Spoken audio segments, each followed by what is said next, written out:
What is up, though, Lions fans? It's your boy Chef, and you already know what time it is. It is time for the YAK Pod episode number 95. We are back after being here earlier in the day.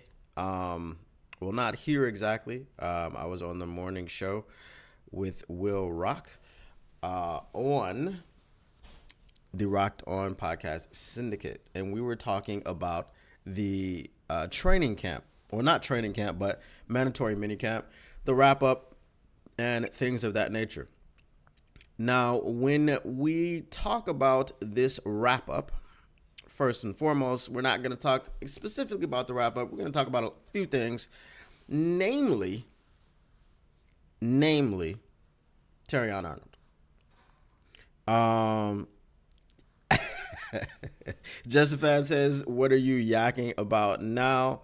So let's welcome in the people in the chat. What is good, Paul Thomas? What is going on, Jonathan Lord, Mile Marker, Flex, Justifan? Nice to see you all here. So yes, Justifan, we are going to be yakking mostly about Terrion Arnold, because as we know, Terrion Arnold has been coming in as advertised, I would like to say. But I think there's a little bit more out of him that we can explore, things that we may not have expected this early on. And that is why the title of this episode was, Is Terrion Arnold Already HIM? Now, obviously, before we get into this, go ahead and smash that like button. Go ahead and share the stream. Let everybody know what is going on here. I share the stream. You share the stream. We all share the stream. And we all love ice cream as well. But anyway, as we said, Terrion Arnold is looking like he may already be him.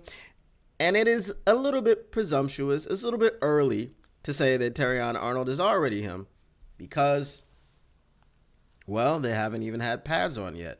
And Terrion Arnold has only had a few practices. He missed the early segments of practice this spring because he had some sort of injury that he was dealing with. We don't know what the injury was specifically, but Jared Goff did say that it was a real injury. So it was something that he was actually dealing with.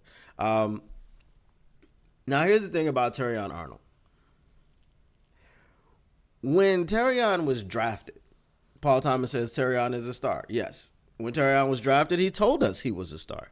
He told us he was home, and he told Detroit, you got a star. And he has not backed down from those comments. If anything, he has proven himself to be capable of being a star from day one. I don't know if he's going to be Sauce Gardner, but what I do know is that he is more than likely going to be targeted more than Sauce Gardner. We talked about this yesterday on the Rocked On Podcast Network on the Rise and Grind Morning Show. We talked about Sauce Gardner being somehow earning this reputation for someone that you should not throw the ball at, even as a rookie. And so what I'm thinking about Terrion Arnold is that even when he was at Alabama, and even as he was rising up the ranks, being thought of as the number one cornerback in the class, he was still getting tested. He was still getting tried. He had a lot of balls thrown his way. Now, there are a couple of reasons why that may have been. I believe Terrion Arnold was the left corner. So if you have a right-handed cornerback, right, the left corner is basically on the right side of the quarterback. So he may have just been more comfortable throwing to his side. Either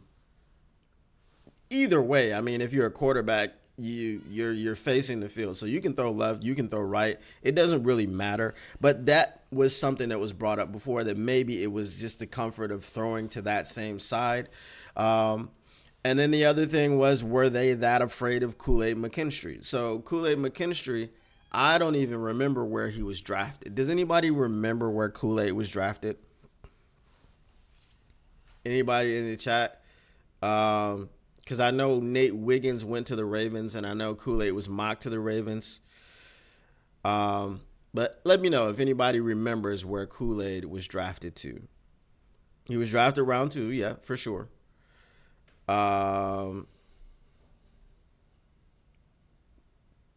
I don't think it was 31st, because 31st would have been the San Francisco 49ers. So I really, no. I could look it up. But anyway, Kool-Aid McKinstry, he fell down some draft boards, and I don't know if it was because of, I think he had the Jones fracture in his foot or something like that. 41st overall to who?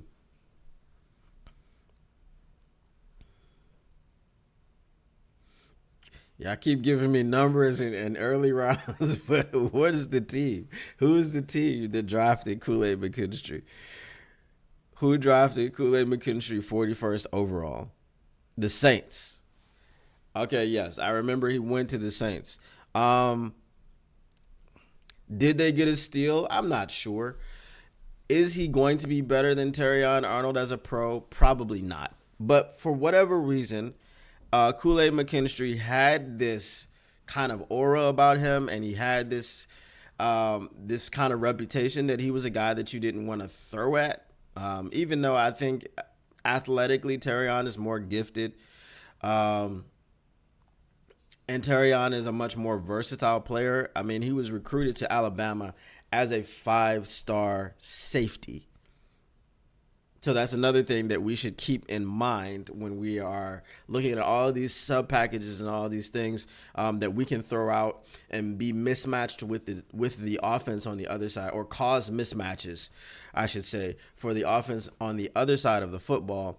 Terrion Arnold could get some run at safety in certain packages. If you 1 second.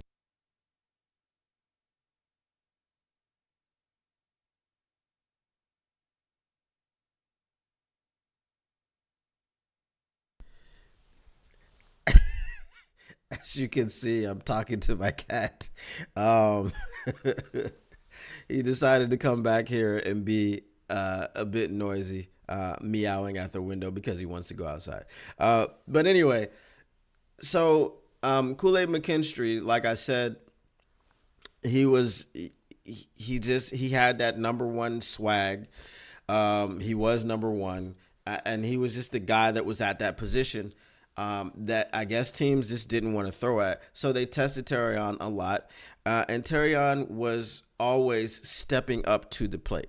So much so that some people in the draft process had Ladd McConkey as the greatest route runner in the history of American sports. I'm not even going to say football. I'm just going to say the history of the world. Because paper boys have routes. UPS drivers have routes.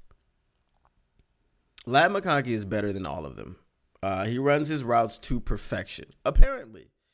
And Terrion Arnold got some wins against this behemoth of a mythical Bigfoot type character. So that's what Terrion Arnold was able to do. And he also had 5 interceptions, multiple pass breakups. All these things happened in college. And why do I bring those things up? Because I believe he's going to have the same type of opportunities in the pros. In the NFL, he is going to be on the other side of Carlton Davis. Now, Carlton Davis, whether you believe or not that Carlton Davis is a lockdown corner, Carlton Davis has told you that he is a shutdown corner and he will lock down one side of the football field. So no one is getting anything on his side, and you shouldn't even throw at him. That's apparently what he's setting up the narrative to be. So what is going to happen if people believe that, right? If people believe that, they are going to be testing and trying Terrion Arnold regularly. He is going to have a lot of opportunities to show that he is that star. He's going to have a lot of opportunities to build his confidence. He's going to have a lot of opportunities to show us why we traded up to draft him where we drafted him. I was talking about it again this morning. I didn't believe that there was even going to be an opportunity to get Terrion Arnold. I didn't think he was going to be on the board anywhere near where we were going to be picking, which was 29th. And we wound up getting him 24th because we traded up. I thought that if we were going to get Terrion Arnold, we would have had to trade up to the 12, 13 spot, somewhere around there. And that didn't happen. And the miracle was that for the first time in the history of the NFL draft, the first 13 picks were offensive players. Does anybody remember who the first defensive player was that was picked? What's going on, Trace? How you doing, Tracy? Sorry, every time I see your name, because it's Trace. Yeah, I just think Trace, but it's Tracy. How are you, Tracy? So does anybody remember a broken down Model T? Lad McConkey because of the McConkey part. Yeah, I can see that. Yes, Paul Thomas. Latu was the first player taken on defense, and he went to the Colts. Right? I was thrilled because I was not a big Latu guy. I was terrified about his neck. Oh, it is Trace. Okay. All right. So maybe Will is saying it wrong. All right. So I was terrified about Latu's neck, and I breathed a sigh of relief when the Colts took him at number 14. And I thought it was absolutely ridiculous that the Colts made him the first defensive player, because I was like, Jared Verse is there.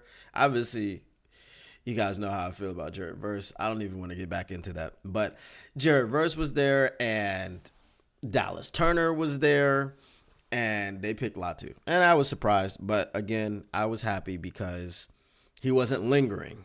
He wasn't lingering. He didn't fall down into the 20s. I don't know how high Brad Holmes ever was on him. But mock drafts often had Latu falling to number 29 and the Lions taking him. But of course, the mock drafts do not take into account actual trades that will happen. Obviously, there are the mythical trades. There are the trades that happen in mock drafts, mock trades, mock draft, right? So none of that stuff is an exact science, but some of it is pretty accurate. I'm just glad that Latu to the Lions was not an accurate thing that happened. Paul Thomas, I'm not even going to get into that one. I'm not. I don't even think that's how it's spelled. You're trying to trap me. I will not do it. Jessica says, I heard the Lions signed the water boy. So Roy says, Holmes said he had Rakestraw rated above Quinyon. That is interesting. That is interesting. To have seen a situation where Terrion Arnold was off the board and Verse, Turner, all those guys were off the board, and it comes down to the 29th pick, and Quinyon Mitchell and Ennis Rakestraw are still there. To see Brad Holmes take Ennis Rakestraw over Quinyon Mitchell would have been amazing. I think people would have lost their minds. But, it's Brad Holmes, so he's probably right, especially because he is a self-proclaimed CB snob, right? David Barton. David Barton in the chat is always funny. But yeah, I would have been really, really surprised to see that situation pan out the way that it did. David Barton was with me during the draft. I think that's kind of when where David Barton discovered my podcast, and he saw I was just distraught. I was distraught when Jared Verse was drafted by the Rams, number 19. I was just like, I don't care. I'm done. I don't care about the draft anymore. Whoever we get, welcome to Detroit, I guess. Good luck, whoever you're gonna be. Blah blah blah blah blah. So it took me a full day to be able to celebrate the Terrion Arnold pick. I stayed around because I just wanted to see, and I thought I was gonna have to hang around to 29. I had to go somewhere. I was like, I don't know if I'm hanging around to 29. I'm gonna go get ready. And then we traded up to 24. So I was like, okay, who is this? And they got Terrion Arnold, and everybody went crazy, but I could not go crazy. I am happy about Terrion Arnold. Yes, I'm just saying in that moment, I was like, my heart was just broken. And it made me hate the Rams even more. And now I'm going to have to root for Jared Verse to not even sniff Jared Goff. Which is just, it's the pain will finally be over, hopefully after we beat them in the first game of the season. So Roy says, Holmes found semi-starters off the street in Jerry Jacobs and Kendall Vildor, so he definitely has an eye for CBs. I think Mosley is sneaky great as well. See, Roy, I don't think Mosley is sneaky great. I think he's great. I think he's a great corner. Mosley's problem is that he's running out of ACLs. You only have 2 of them, and I don't know what he's going to do. So if he were to, hopefully he doesn't have another injury. Obviously when you're rehabbing from an injury on a particular side of your body, then the other side can overcompensate, or so it's 2 things. The other side can overcompensate and be stressed, which is why it's overstressed. So that's why it gets injured. Or you could spend so much time rehabbing the injured side that the healthy side kind of atrophies a bit. So then it becomes weaker and more susceptible to injury. And I don't know which one of those things happened with, what's his name? With Emmanuel Mosley. So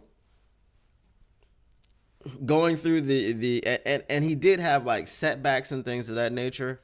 But according to Dan Campbell, he should be at camp. And if he's not ready to start camp, like from day one, he said he's going to get a very large chunk of camp. So he should be ready to go and not miss time in camp.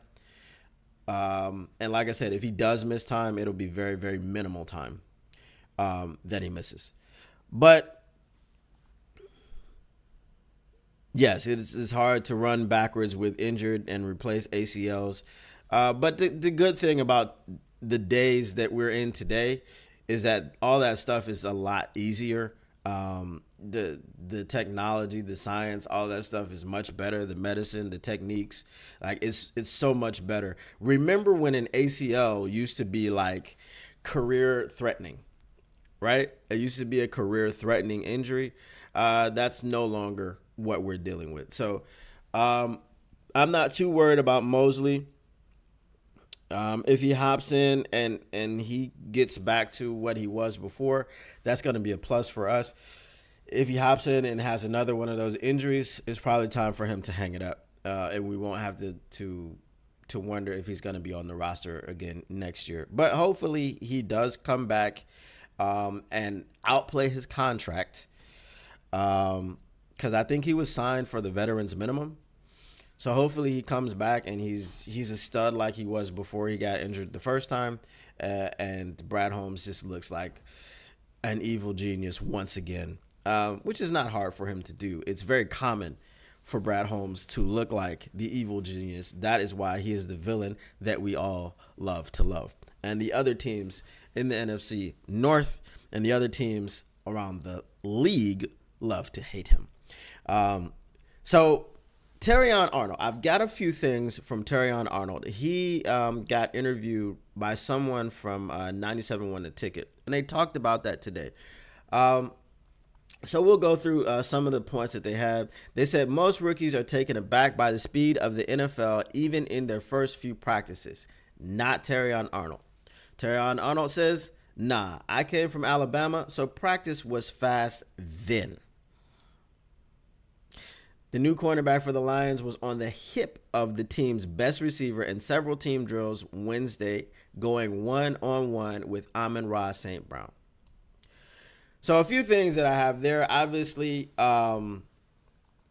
as a rookie corner or rookie anything, you never want to kind of diminish the speed of the NFL, but you're coming from Alabama. What's good, Sir Richard? Nice to see you back. You're coming from Alabama, and Alabama's just different, man. Nick Saban, I think, took his time at Miami, where he was the head coach in Miami.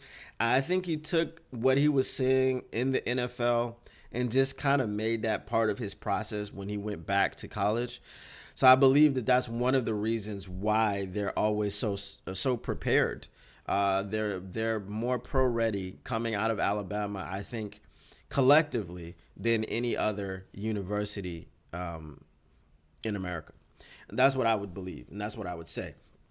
The fact that they have him, Terrion Arnold, covering Amon-Ra St. Brown is baptism by fire. And the fact that he is able to hold his own against Amon-Ra St. Brown is very, very, very encouraging. He says, we're just in that competitive mold. He makes me better. I feel like I make him better. And that's why you come to the National Football League. Arnold said after Detroit's second practice of minicamp, I feel like the matchup that we have next year, you'll look at it like when I'm a big time player, he's already a big time player. This is something that people came to watch.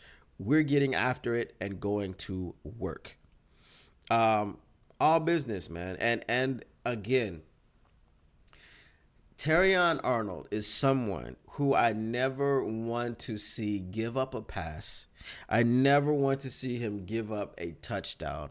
And I definitely don't ever want to see him go into a slump where he's giving up multiple passes. Like, I just don't want to see him have a bad game because his confidence, man, is so infectious. His energy is so infectious. He's just a person that you root for and you never want to see anything bad happen. And I know he's a cornerback in the NFL. He's going to get burnt. He's going to give up touchdowns. He's going to have bad games, especially him being a rookie.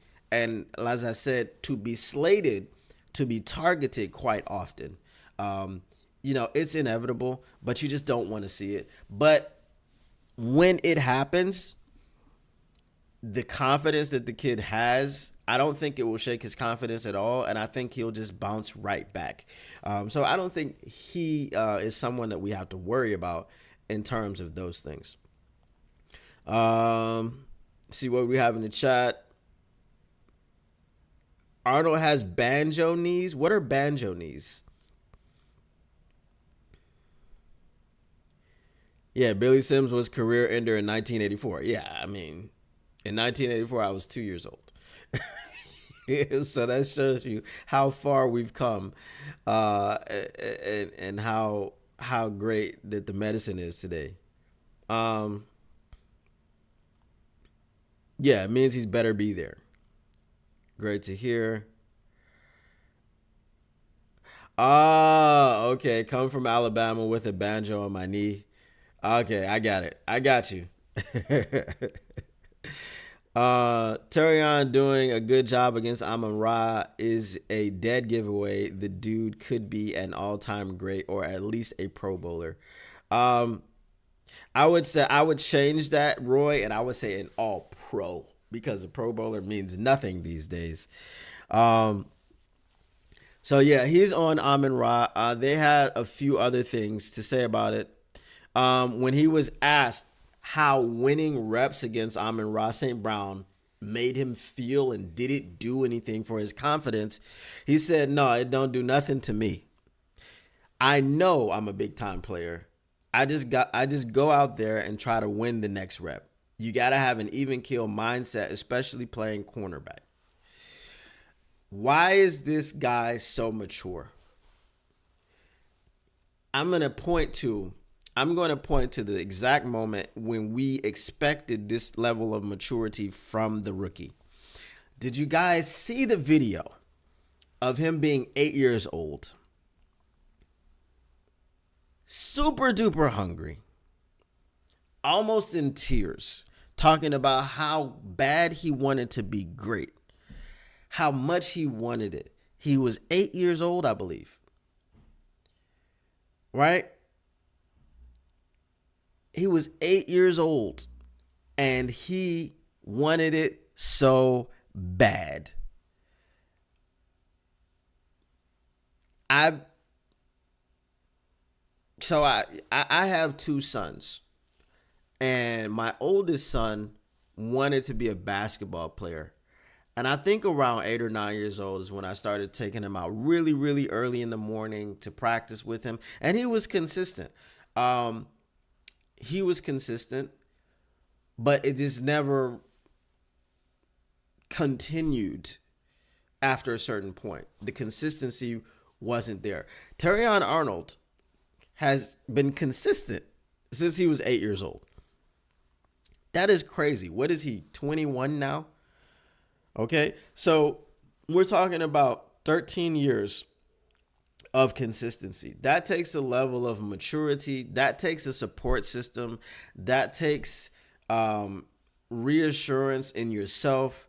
And that's we see that's where his confidence comes from. I mean, he also says his confidence comes from being on the roof with his grandfather, catching those bricks or those roof tiles or whatever.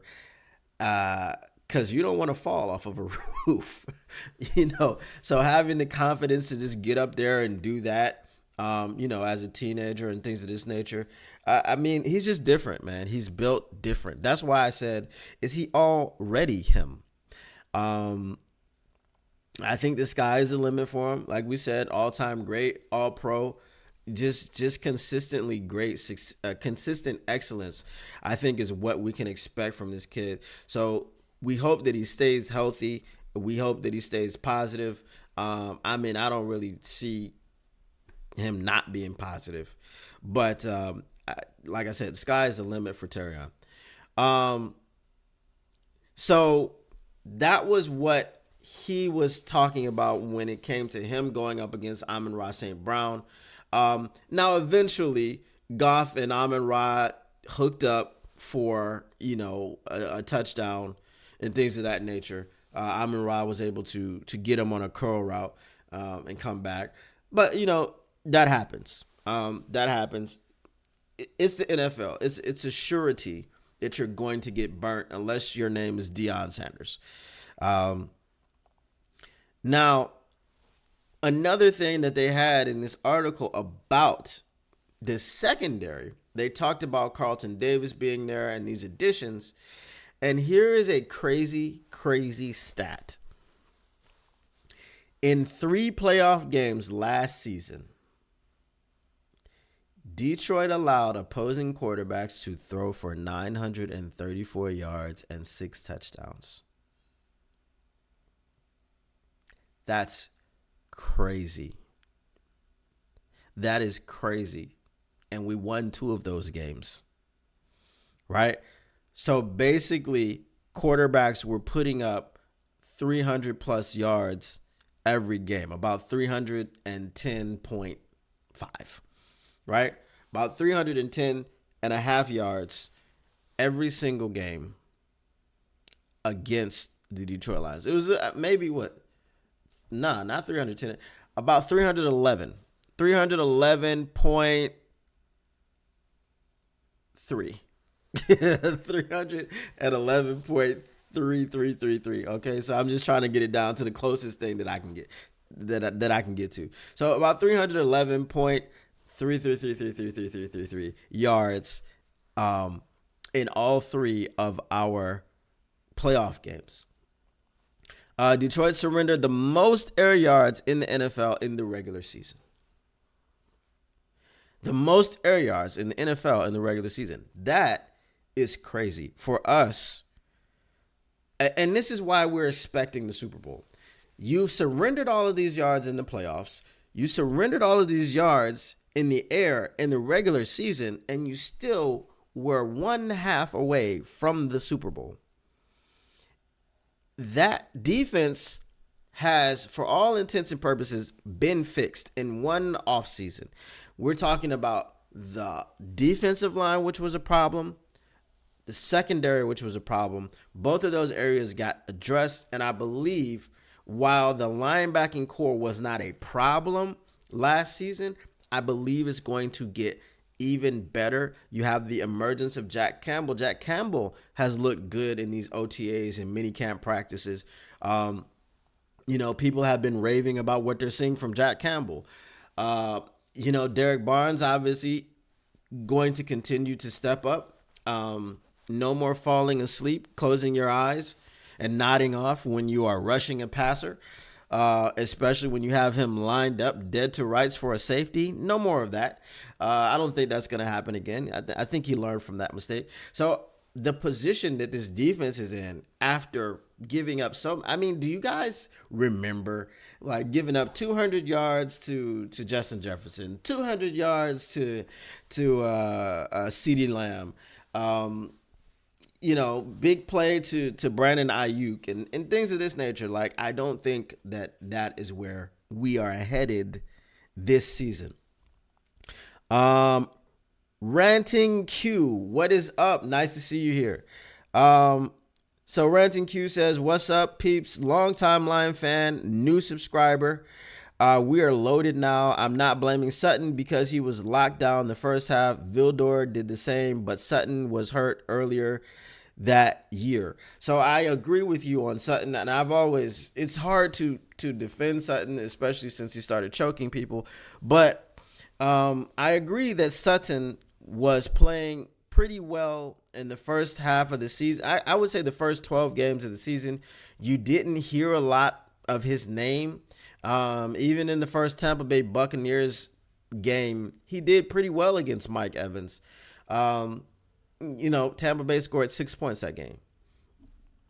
But when you're a cornerback and then you have a turf toe injury, ask Deion Sanders, it's hard to play cornerback with a turf toe injury.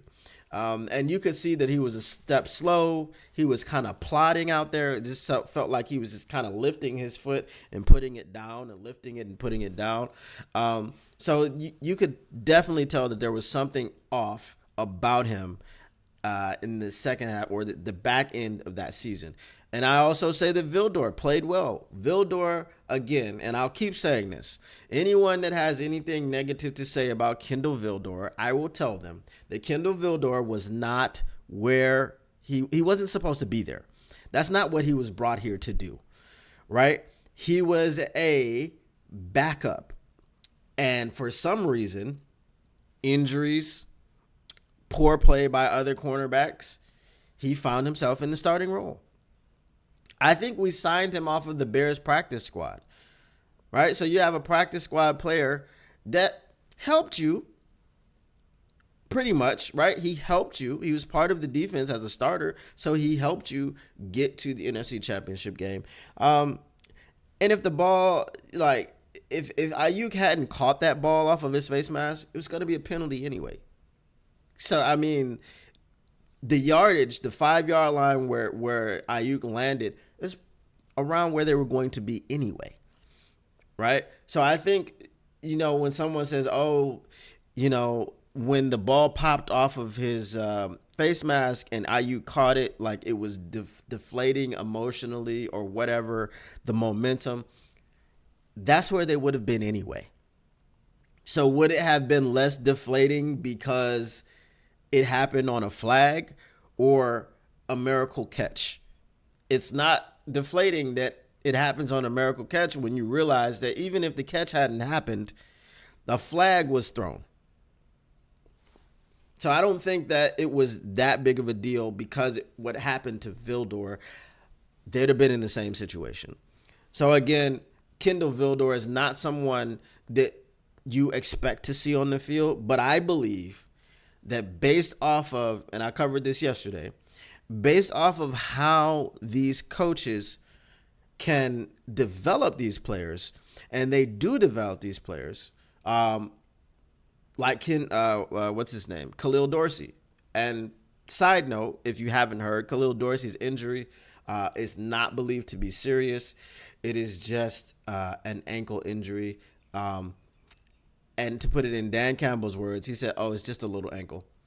So when you say something is just a little and then give the injury, it's not expected to be serious. So he said it's fine.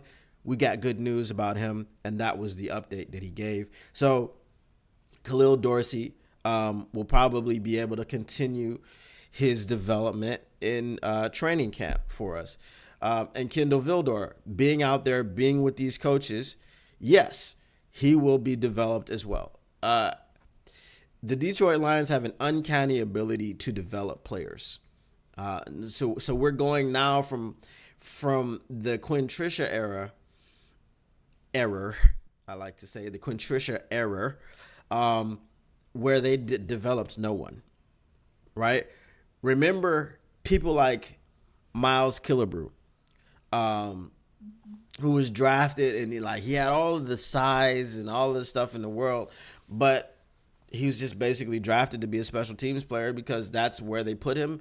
And when he got in spot duties, filling in for someone who was injured, he wasn't any good. And they didn't seem to spend any time making him any good. I believe that if Miles Killebrew was to be drafted by this regime, he probably would have, if he wound up leaving the Lions, he probably would have gone somewhere and been a starting safety. At least a rotational safety that's going to get some actual playing time as a safety, not just as a special teams player. So, yeah, Vildor, I think Vildor will be fine.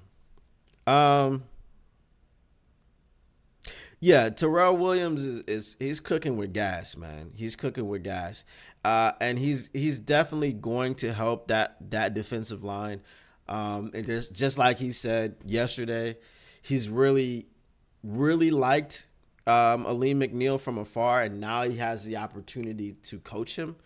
I mean, Hutch was developing fine, even under what was his name? Last year, was it John Scott Jr., who preached violence and all these things, but they weren't very violent. I will give John Scott his credit where the credit is due. He did have them flying around the ball when it came to the running defense, right? He had them doing everything when it came to the running defense, which is why we were the number 2 rush stopping defense in the league last season. But as far as a pass rush, we just didn't have it. And I think Terrell Williams is going to be excellent for our defensive line. You take a guy like Marcus Davenport. Again, I'm going to keep saying it. Not high on Marcus Davenport's health. Not high on his health. Not a big believer in his health.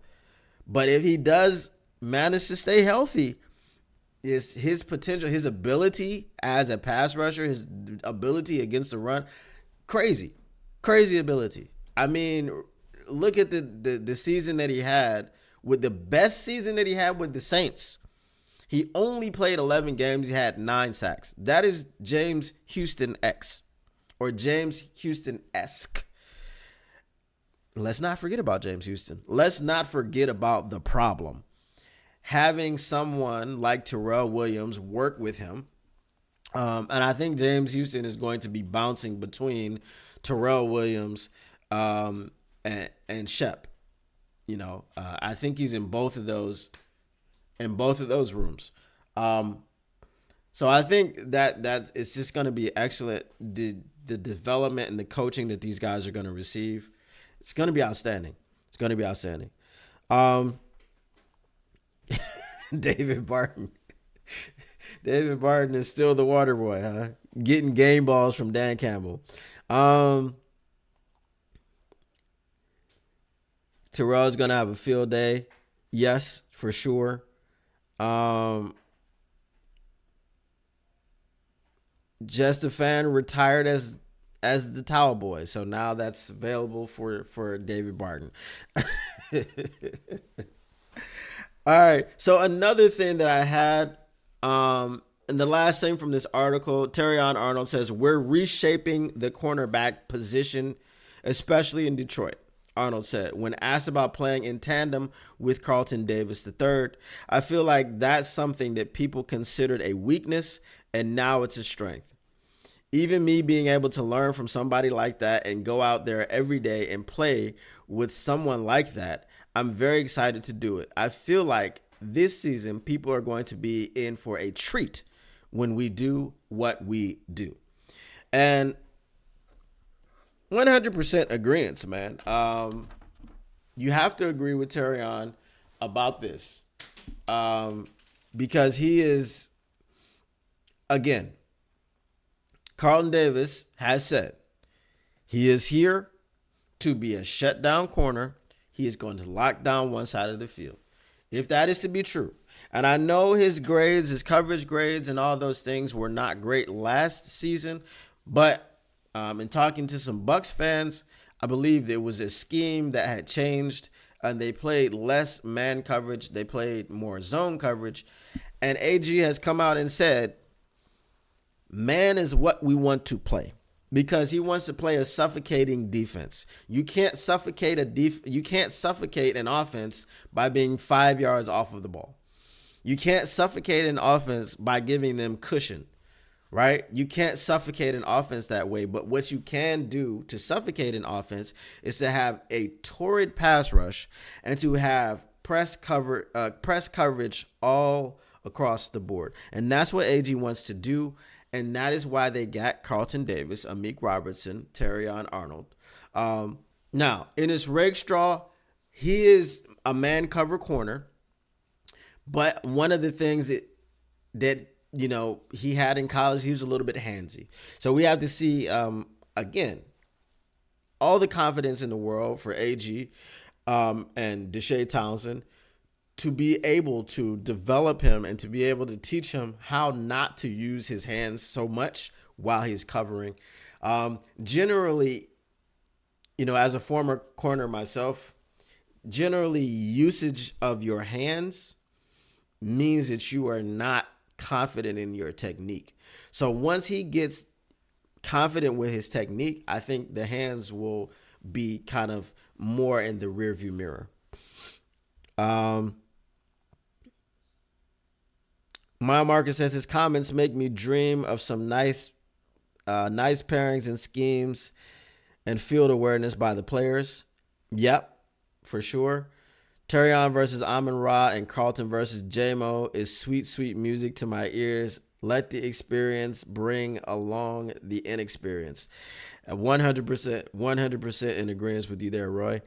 Ranting Q says, we have so many good players that want to be, soon to be, and probably will be Pro Bowlers. Stay tuned. Yep, I agree with you there.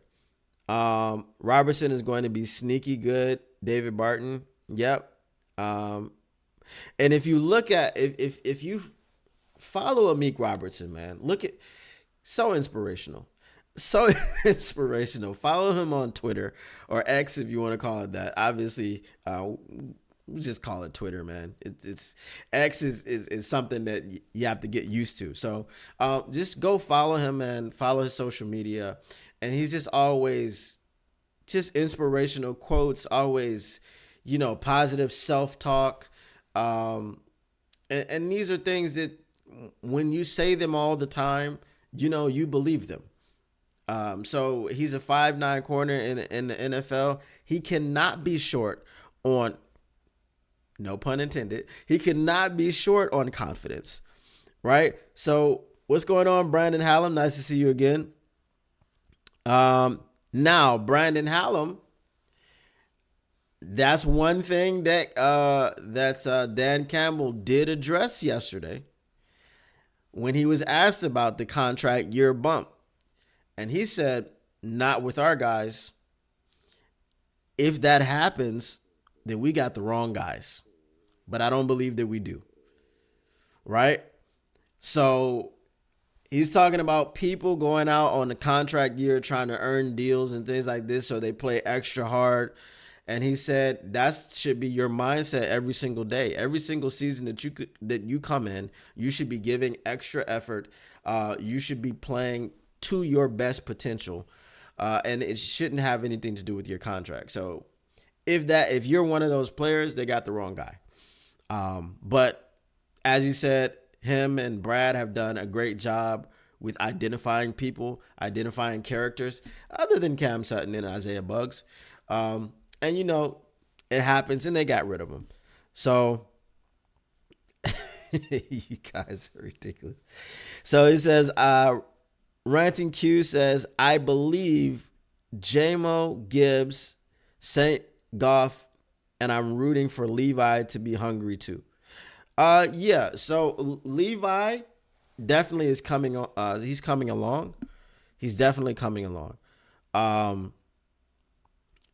So that's not all I had about the secondary. I had one more thing about the secondary that I will get to before we get out of here. Now, I didn't get a chance to pull all of these up, so I'm going to pull one up, and then I'll talk to you about the other two. The habitual offenders, known as PFF, are at it again with their ridiculous lists. They had a list of the top 32 corners in the NFL. And can you guess who they left off of that list? Anybody in the chat know?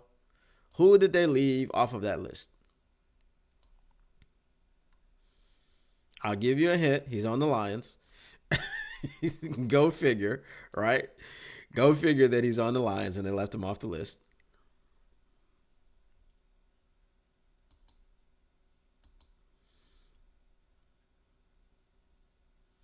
Let's see. Who knows who they left off the list? No, safeties. Safeties, not cornerbacks.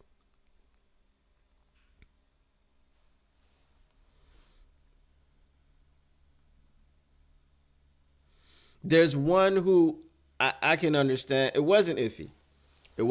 And I can understand leaving Iffy off of the list because Iffy kind of came on in the back half of the season. So it wasn't Iffy. It wasn't Branch. So that only leaves one.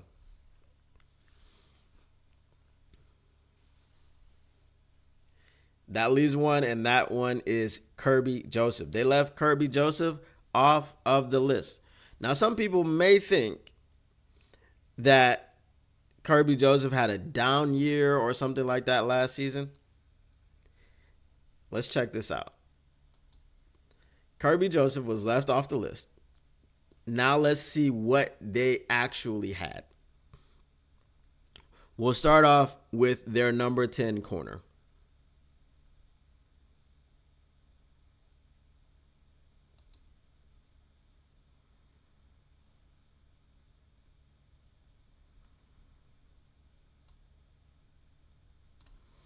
Can we see this? Their number 10 corner is Tyrann Mathieu. Now, Tyrann Mathieu in the 2023 season has 75 tackles, 4 interceptions, and 9 passes defensed.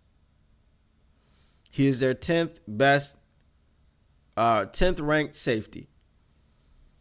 Kirby Joseph in the same 2023 season has 82 tackles, 4 interceptions, just like Tyrann Mathieu, and 11 passes defensed. 11 passes defensed. All right. Now, let's look again at the next one, if I can get them in here. Let me see. Let me see if I can get the next one in here. That's not what we're supposed to have. All right, hold on. Let me grab this. Cancel that out.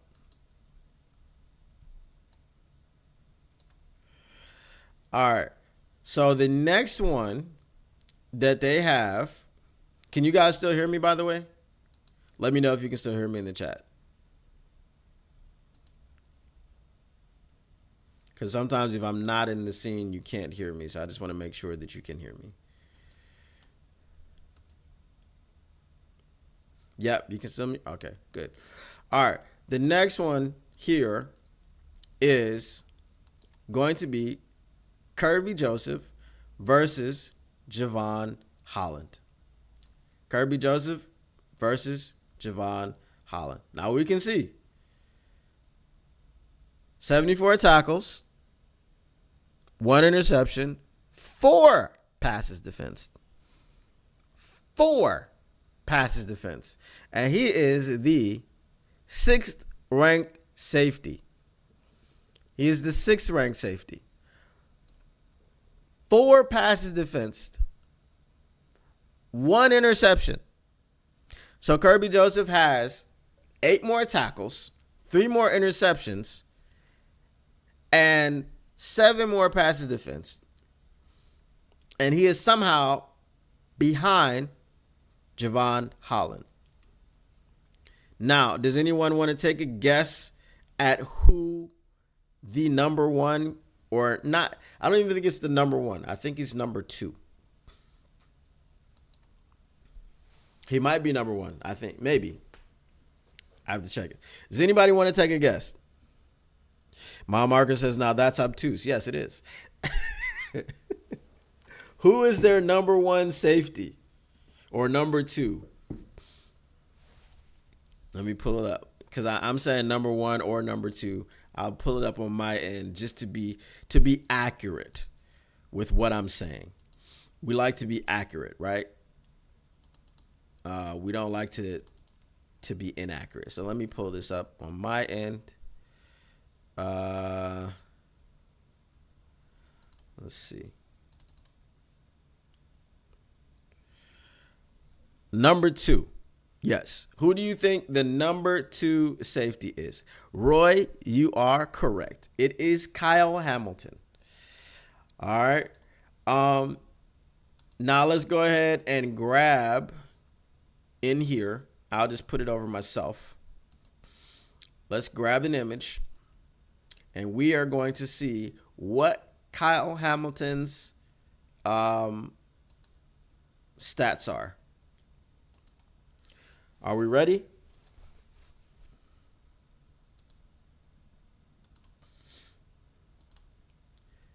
All right. Here's the big reveal. Let me know when you're ready. Is everyone ready?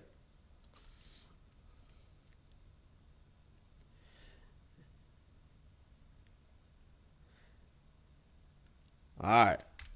No, Kyle Hamilton is crazy. Kyle Hamilton is very good. There's not going to be any Kyle Hamilton slander. All right, here we go. Kyle Hamilton, 81 tackles to Kirby's 82 tackles. 4 interceptions to 4 interceptions. 13 passes defensed to 11 passes defense. And he is the 2nd ranked safety. I don't know who their number 1 safety is.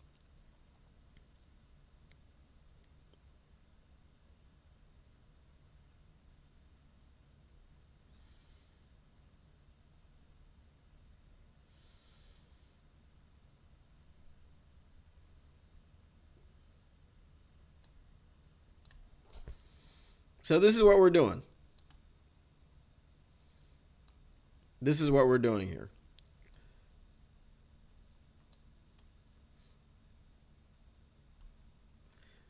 This is PFF. Ladies and gentlemen, PFF is the premier stat machine.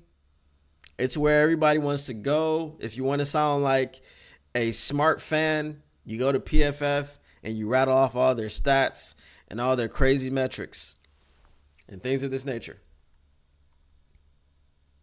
PFF has left a man completely off of a list of 32 NFL safeties that stacks up very favorably with their number two safety. It's not like he stacks up favorably with their number 32 safety. And you're just like, well, you know, the last guy was 32 and these were his numbers, and then he's 33. You could say these were his numbers and they're comparable. No. His numbers are comparable to the number 2 overall safety on the list.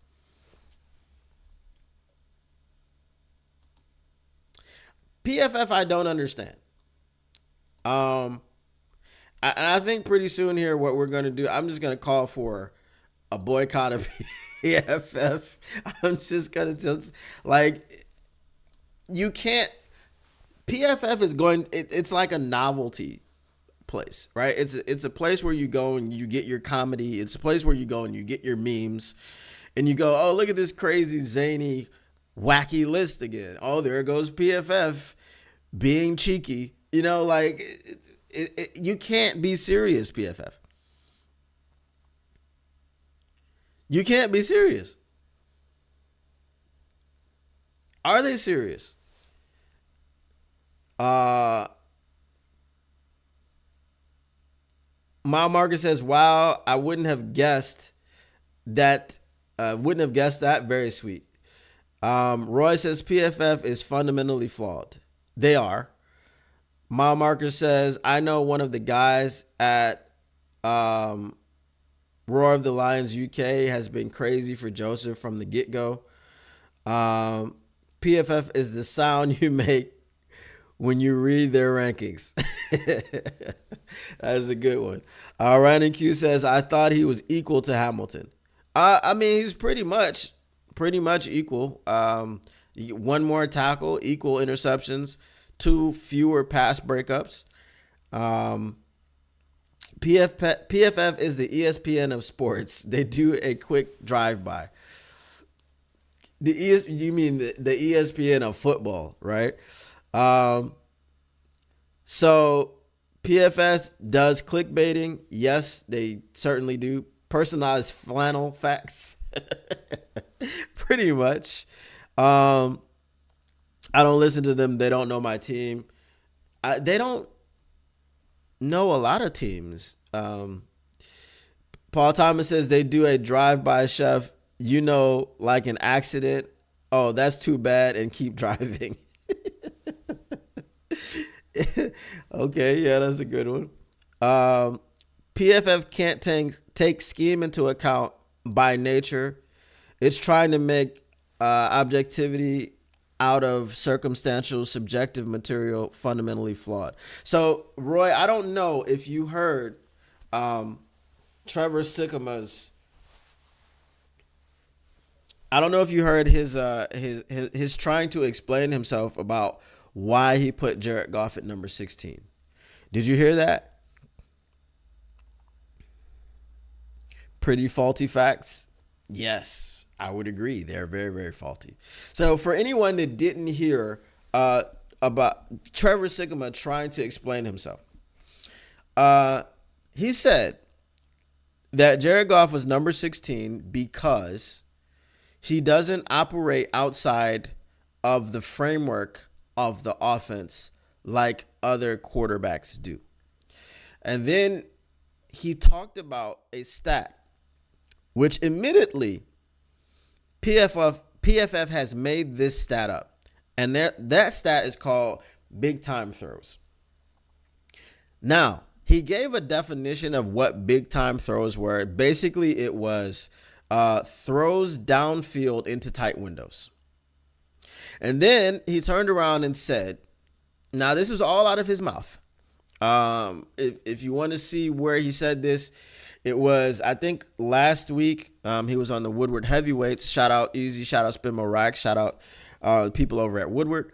But it's over there. He comes on and he talks about this after glazing Dak for like a whole 2 minutes. So he said right after talking about this big time throws, he said that while that is what big time throws are supposed to be, he doesn't like to define it. So basically, he wants to keep it open so that he can use it to push his narrative. That's pretty much it. I think Jared Goff was top 5 against the blitz last season. So operating outside of the framework of the offense doesn't really need to happen when they blitz you and you get the ball out in 2.7 seconds. And I believe I saw a play where he was able to escape a sack, roll out, and still hit Sam Laporta. He did that pretty well. So yeah, that was the thing with PFF. And then the most egregious and asinine, crazy thing that Trevor Sikkema said. He said that he's willing to put Jared Goff into the top 10 next season if J-Mo gets a bunch of YAK yards.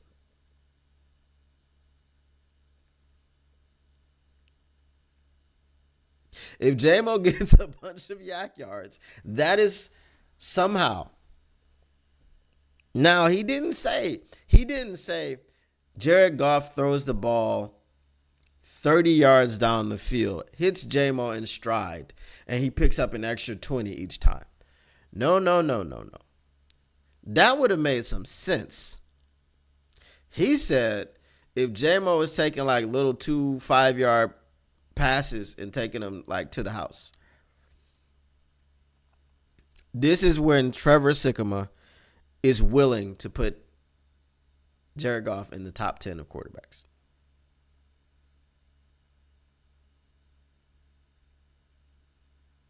So, I mean, if you didn't hate PFF already, I'm going to make you hate him.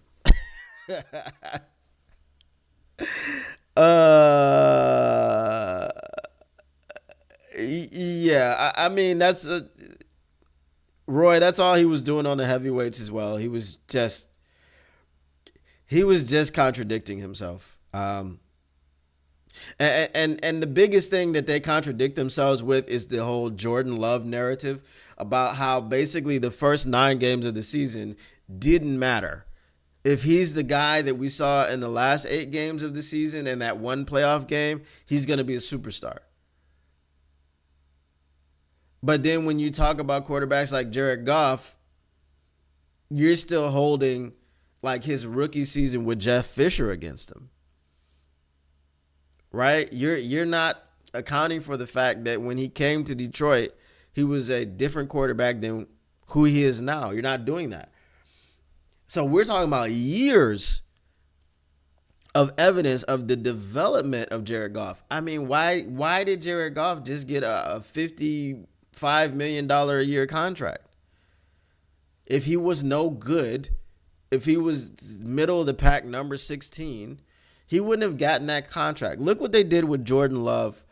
What was it, last year or 2 years ago, where basically they gave him like this little itty bitty extension just because, they didn't know what they were going to do with Rodgers, and, he hadn't left yet. And they were like, we can't re-sign this guy to an actual quarterback deal because he's never played for us. He hasn't done anything. So they gave him one of those extensions. You look at Geno Smith. Look at the extension that he got. Geno Smith did not get a top 10 quarterback extension. He didn't get a top 5 quarterback extension. He didn't get any of that stuff. And that's what Jared Goff would have gotten if he was what PFF says he is. I think PFF had Geno Smith maybe 2 spots behind Goff or something like this. I think he had him at 18. So, it is what it is. But I could talk about PFF all day. I can rant and I can ramble about PFF all day because they are terrible and they're inconsistent and they are just all over the place. But I can't do that because my time is up. So, just like I always say, smash that like button. Be a friend who tells another friend, who hopefully tells another friend, who tells another friend, who tells another friend. Be the one that starts the chain reaction. Share the stream. Let everybody know what's happening and what's coming. And again, hopefully by next week, we're saying Monday. Hopefully. Not going to set it in stone. But we will get our graphics together and get everything done. And we will be starting the All Grit podcast. So please stay tuned and look out for that announcement because it's coming soon. All right, guys. So as always, I appreciate everyone for coming, hanging out. I appreciate you guys in the chat. It just makes it all the more wonderful of an experience for me to be able to hang out with people like you, to be able to hang out with people that know ball and talk ball and love ball just like I do. So, as always, until next time, peace.